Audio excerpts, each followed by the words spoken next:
Hi everyone, and welcome back to another resource spotlight. In the resource spotlight this week, I'd like to share with you a fantastic little book that led to a mini study for us. So it's another book-based project. This one's called The Street Beneath My Feet. And what's really nice about this book is that it's got quite a nice, it's a concertinaed book. So it opens out. Just show you 1 second. Goes this way, like this, and it is very, very long, so you'll want to put it on the floor or maybe hang it on a wall or something like that so you can actually see it properly. The book is beautifully illustrated. It's a concertina book, and it basically takes you from literally what is underneath our feet. So we're talking about rocks, minerals, layers of the earth, right to the core. It'll even do what's directly under the surface, like our drain pipes and things like that. It's quite an in-depth book, and it's a nice little book to understand that there's there is a whole other world literally beneath our feet. And also alongside this book, we also used Hello World, Rocks and Minerals. If I can find a link to it, I'll pop it in the description below. But yeah, this is a really nice fold-out book, and it's a really visual book. It's lovely. This book was great for a first book to introduce like rocks and minerals to children, and give them a great understanding of it. It was the first book we've used alongside the other book I've just mentioned. And it's the first time we've really looked at like soil or earth or rocks or anything like that, and both our girls really loved it. So this book sparked a lot of interest for my girls. There was a lot of questions because the book covers so many things. For instance, it talks about stalactites, it talks about rock formations, it talks about tunnels. So there was lots of different avenues we could go down with this, but my girls were really struck on minerals and looking at what gemstones were like. So after reading the book, we decided to buy a little gem kit for our two girls. We've actually opened it up. It was one I got off Amazon. I put it into one of our little tubs, but it was a little gemstone dig kit. And the girls got with it a magnifying glass, some safety glasses, and they got a few tools as well. There's a few more than these, but like a brush and an excavating tool and things like that, and also a selection of gems.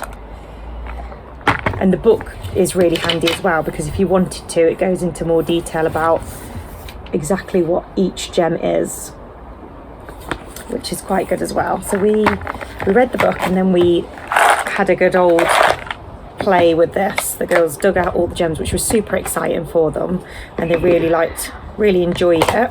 For my girls who are 5 and 7, once they dug all their gems up and looked at all the pretty colours and said which ones were their favourite, we did just place them next to the locations of the gems in the book, so we could sort of match each one up, and we read out their favourite ones. We didn't read through all of them.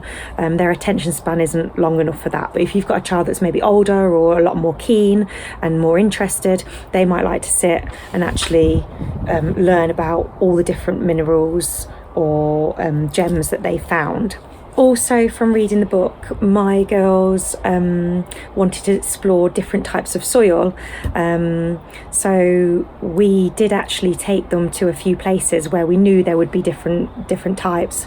The first one was really easy. We just went into our back garden, we got a little cup and we let them have a dig, and we looked at the soil, and we looked it up and saw what kind of soil type we have in our garden. We also live in the Warwickshire area, so we went and visited Ryton Pools, which has got like a chalky limestoney soil there. So that's what we did. We went and had a look, and we picked that up and we compared them. They also had a look when they went to the woods as well.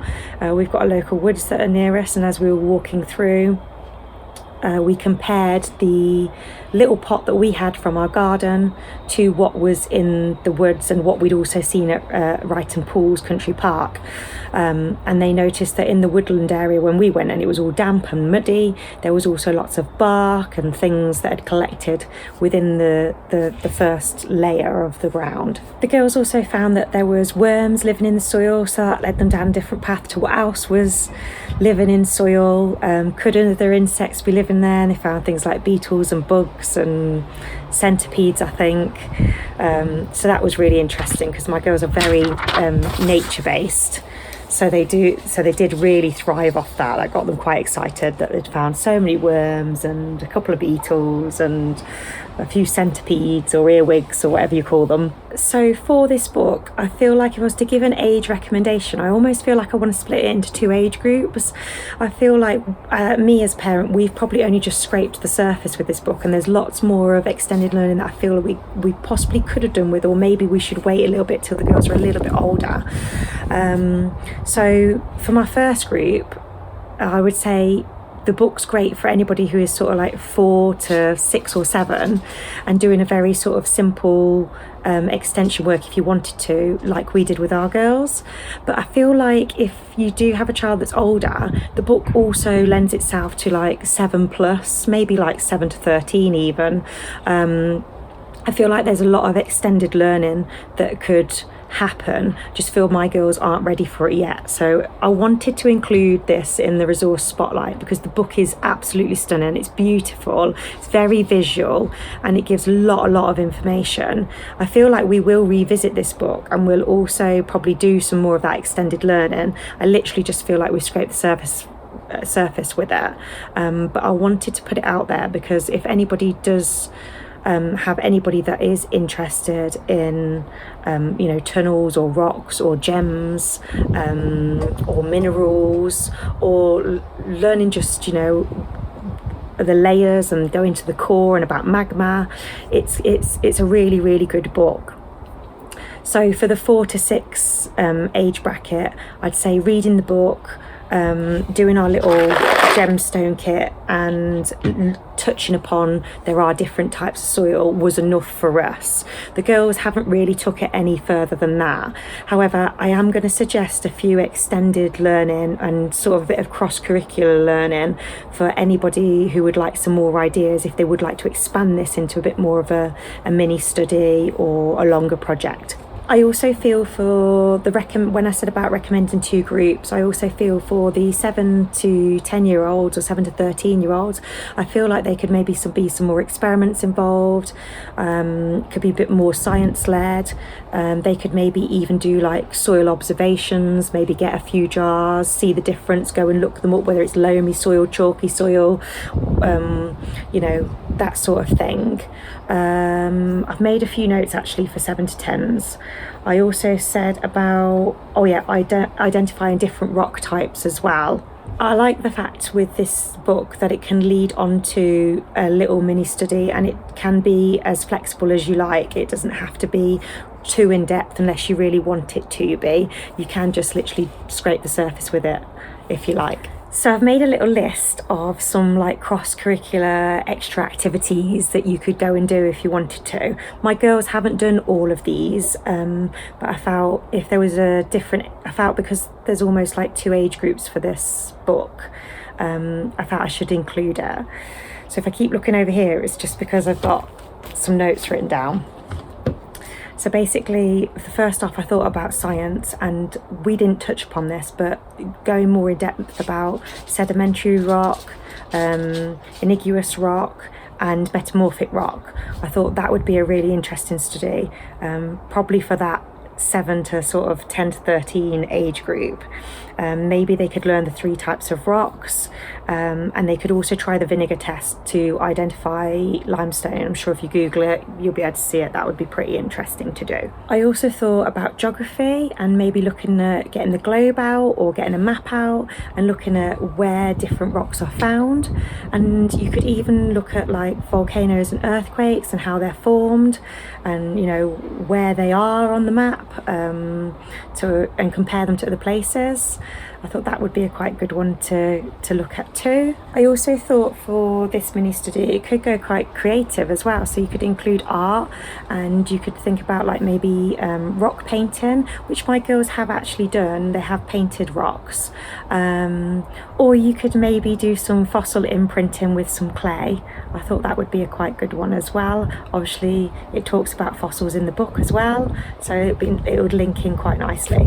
Another idea I thought about was writing. Maybe you could write your own story about an underneath world, or things underneath your feet, and you could write your own little story and include little bits that you enjoyed from the story, The Street Beneath My Feet. Also another good one, you could cover a bit of maths. You could maybe gather some rocks. You could maybe line them from biggest to smallest. You could maybe weigh them and see which one weighed the most. You could probably even look at their different shapes as well. So there's quite a lot that you could do with extended learning just from one little book. You could even make your own little graph of the types of soil you find at different locations. That would be a really good, interesting one to do.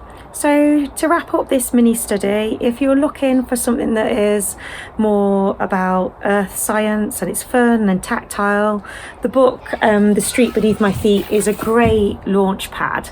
It really is. I highly recommend it, and I feel like you could go off into lots of different avenues with learning. And whether you're in the garden or you're out in the forest or on one of your walks, you're able to incorporate this mini study anywhere really, because it's literally beneath your feet. So if you liked this mini study or the resource spotlight suggestions for this week, please give it a thumbs up.